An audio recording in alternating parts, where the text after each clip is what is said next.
À 16 ans, on disait de moi que j'étais un jeune intelligent, sensible et curieux. Je voulais tout savoir, tout comprendre sur le monde qui m'entourait, sur la société, sur l'humain. Venant d'une famille de fervents nationalistes, l'avenir du Québec me passionnait. Mais j'étais très déçu du manque d'intérêt des autres jeunes pour cet enjeu.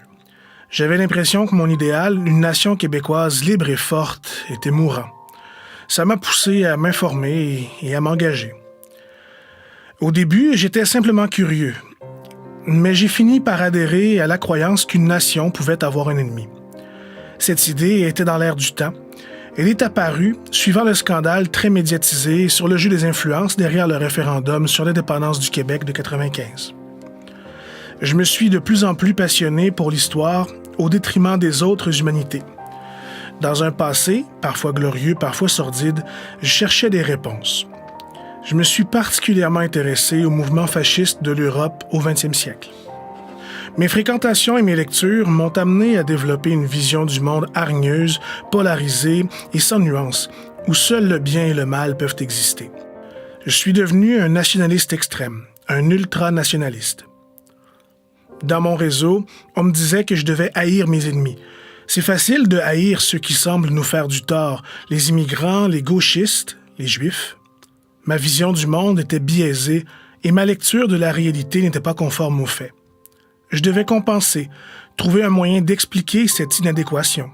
Pour moi, les théories du complot constituaient le mortier qui soutient le mur de briques idéologiques de l'extrémisme de droite. Elles expliquaient parfaitement pourquoi les autres n'avaient pas la même vision du monde que moi, je lui donnais. Bien au-delà d'un simple nationalisme, mes fréquentations, mes perspectives d'avenir, mon bonheur étaient teintés de cet idéal ultranationaliste. J'y étais maintenant plongé. Puis, j'ai fini par me rallier au suprémacisme. La notion de race humaine venait expliquer pourquoi ma nation était précieuse, unique, supérieure même. Au patrimoine culturel s'ajoutait le patrimoine génétique. Il fallait les défendre tous les deux.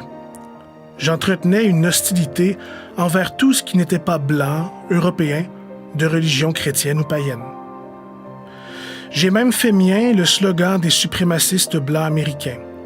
Nous devons préserver l'existence de notre peuple et l'avenir des enfants blancs. Dans mon quotidien, j'étais constamment attaqué, soit par la présence d'une mosquée en ville, par les personnes noires à l'épicerie ou par ces étudiants marxistes, ces traîtres à la nation.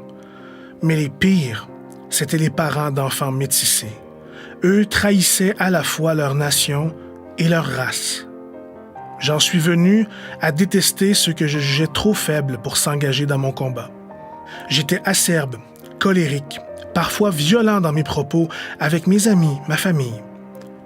Au fil du temps, le vide s'est fait autour de moi. Mais le pire restait à venir. J'ai vécu une descente aux enfers lorsqu'on m'a arrêté, amené en procès et expulsé de mon école. Au lieu de me faire voir les choses autrement, ces événements sont venus conforter ma vision que le système en entier s'était ligué contre moi, contre mon idéal.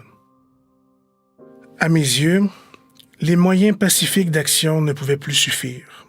Seule une révolution pouvait mettre fin à cet ordre corrompu et créer un nouvel ordre plus pur, plus national, dans lequel je serais enfin à l'aise.